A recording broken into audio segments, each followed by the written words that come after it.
Number 10, 1961 to 1963 Pontiac Tempest. The Pontiac Tempest was GM's attempt at an innovative compact car, but its unconventional engineering created a nightmare for buyers. This compact measured 189 inches long with a 112-inch wheelbase and weighed approximately 2,800 pounds. The Tempest featured one of the strangest powertrains ever, a 195 cubic inch inline-4 engine that was literally half of Pontiac's V8, producing just 110 horsepower in base form. Even more bizarre was the rear-mounted transaxle connected to the front engine by a flexible rope-style drive shaft, creating what Pontiac called a flexible flyer drivetrain.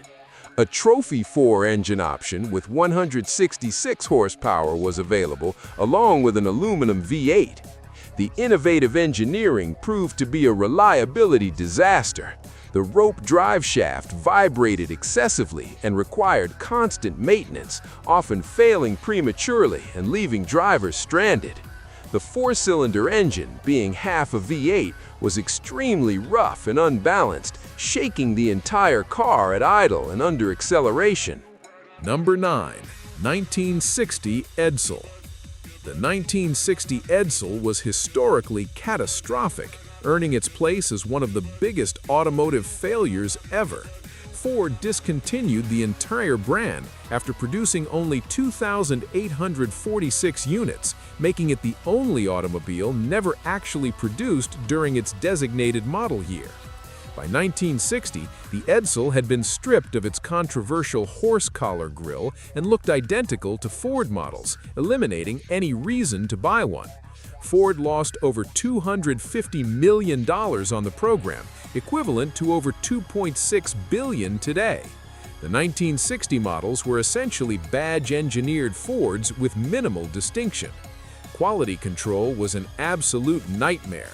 Edsels arrived at dealerships with such shoddy build quality that dealers had to spend time and money making them saleable. The cars were built on Ford and Mercury lines with no Edsel-specific training, focusing on speed rather than quality. The 1960 models featured a subpar two-speed Milo-matic transmission with numerous complaints about excessive first gear running, mushy shifts, and jerky stops. Number 8, 1962 to 1964 Plymouth Fury. The 1962 Plymouth Fury represented one of Chrysler's biggest styling mistakes of the decade. Chrysler decided to dramatically downsize their full-size cars for 1962, reducing the Fury's wheelbase to just 116 inches and creating awkward proportions that buyers immediately rejected. The car measured approximately 229 inches long and weighing over 5,000 pounds. The engine options ranged from the 225 cubic inch Slant 6, producing 145 horsepower, to various V8 options, including the 318, 361, and 413 cubic inch engines. The styling featured odd angles and a pinched greenhouse that made the car look cramped and ungainly. The downsizing disaster extended beyond just looks. Build quality was poor, with structural weaknesses in the unibody construction causing doors to sag and panels to misalign. Rust appeared quickly in rocker panels, floor pans, and around the rear window. The cars suffered from chronic water leaks, with inadequate sealing allowing moisture into the cabin and accelerating corrosion.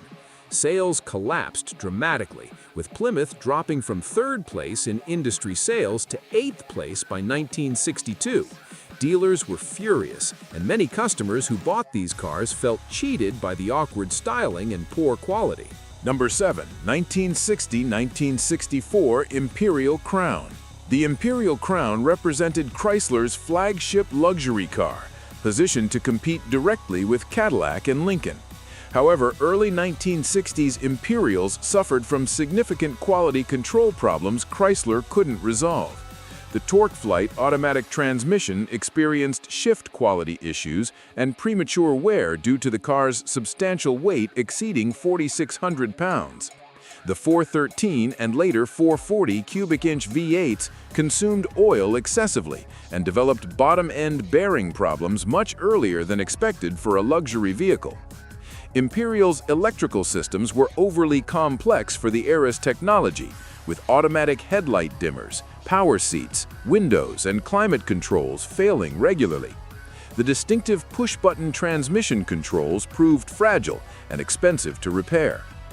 The unibody construction suffered from poor rust protection, with critical structural areas deteriorating and causing heavy doors to sag and refuse to close properly. The elaborate electroluminescent dashboard lighting was beautiful, but failed frequently and cost a fortune to repair. These problems, combined with Imperial's poor resale value, made the Crown a risky purchase, despite its presence and style. Number 6. 1966 to 1969 Cadillac Eldorado. The 1966 Cadillac Eldorado marked a bold shift as America's first front-wheel drive personal luxury car since the Cord. While the design was striking with razor-edge styling and hidden headlamps, execution had serious flaws. The front-wheel drive system, adapted from the Oldsmobile Toronado, struggled with the Eldorado's weight exceeding 4,500 pounds. Owners reported constant CV joint failures, excessive front tire wear, and torque steer, making the car difficult to control during hard acceleration. The transmission faced heat management problems, leading to premature failure. Beyond drivetrain issues, the Eldorado suffered from late 1960s GM quality control problems, magnified by complexity. Power accessories, including windows, seats, and tilt-telescope steering, failed alarmingly. The elaborate climate control system was notorious for breaking down, leaving owners sweltering or freezing, unacceptable in luxury cars. Rust appeared quickly around wheel wells and lower body panels, despite the premium price exceeding $6,000. For buyers spending equivalent to over $60,000 today, these reliability problems were unacceptable in a flagship Cadillac. Many traded them early, taking substantial losses to escape constant repairs. Number 5. 1966 to 1967 Oldsmobile Toronado. The 1966 Oldsmobile Toronado was a revolutionary as GM's first front-wheel drive car in decades, featuring a massive 425 cubic inch V8 mounted longitudinally. However, this ambitious engineering came with severe teething problems early adopters paid for dearly. The front-wheel drive system experienced constant CV joint and differential failures, inadequately engineered for the big block's tremendous 385 horsepower torque.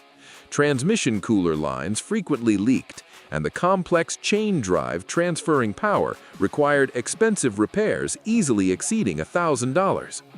The Toronado's electrical system was a nightmare of complexity that 1960s technology couldn't support. Hidden headlamps regularly jammed, leaving drivers without lights until expensive dealer repairs. Power window motors burned out frequently, and the elaborate dashboard with rotating drum speedometer proved fragile and costly. The innovative fastback roofline created terrible blind spots and claustrophobic rear seating. Number 4. 1960-1963 Lincoln Continental. The 1960 Lincoln Continental represented a clean sheet redesign, bringing elegant styling to luxury markets, but carried over a deeply flawed air suspension system from the late 1950s. This air spring system, designed for cloud-like rides, instead delivered constant failure and expensive repairs dealers couldn't fix permanently. Airbags leaked regularly, causing cars to sag at corners overnight. The compressor frequently burned out, leaving Continentals sitting on bump stops. Replacement parts were extraordinarily expensive, and many desperate owners converted to conventional coil springs just to keep cars drivable.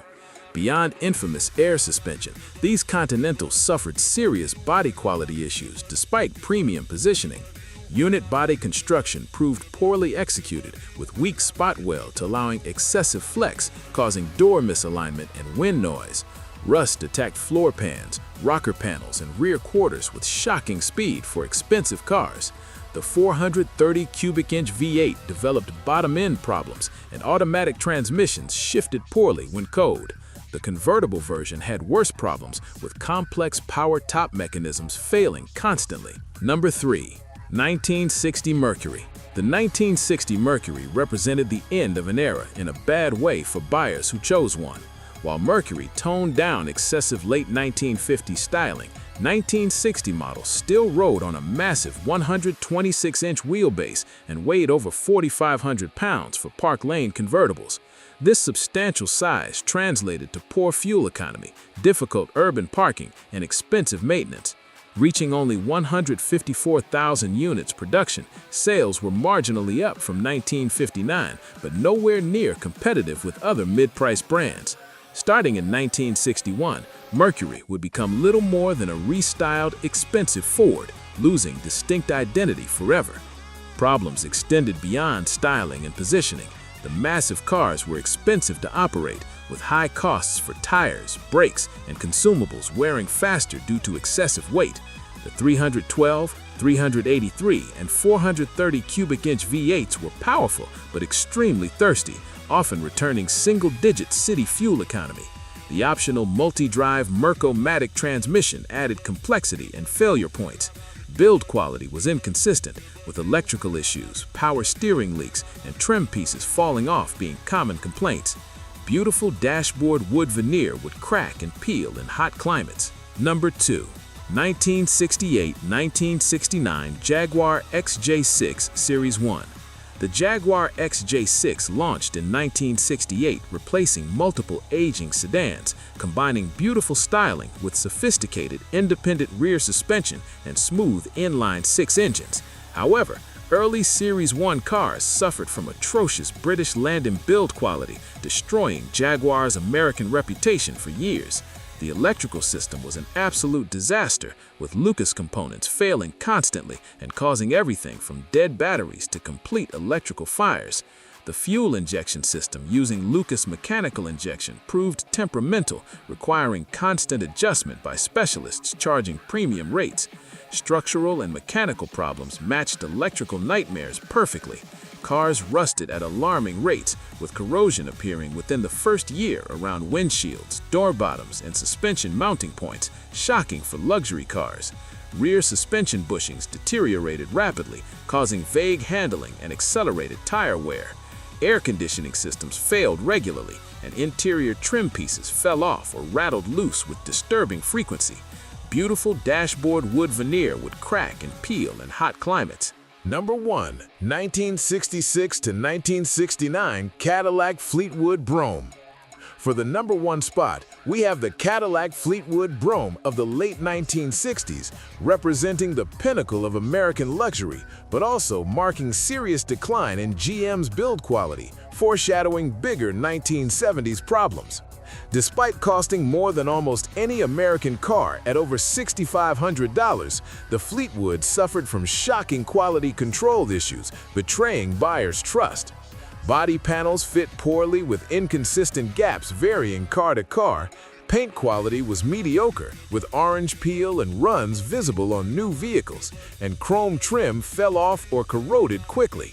The massive 472 cubic inch V8 introduced in 1968 had serious teething problems, including excessive oil consumption, failed valve train components, and overheating despite its size. The interior, while appearing luxurious with leather and wood, fell apart with alarming speed. Power seat motors burned out frequently, elaborate climate control with automatic temperature regulation rarely worked properly long, and trim pieces rattled or detached within the first year. These 10 cars prove that the 1960s wasn't just a golden age of automotive design, it was also a decade when some seriously flawed vehicles made it to market and left their buyers with expensive regrets. From the financially disastrous Lincoln Mark III to the quality-challenged Cadillac Fleetwood Brougham, these vehicles shared one thing in common. They disappointed their buyers in ways that couldn't be excused or ignored. The lesson here is simple. Just because a car has a prestigious badge or revolutionary engineering doesn't mean it's a smart purchase.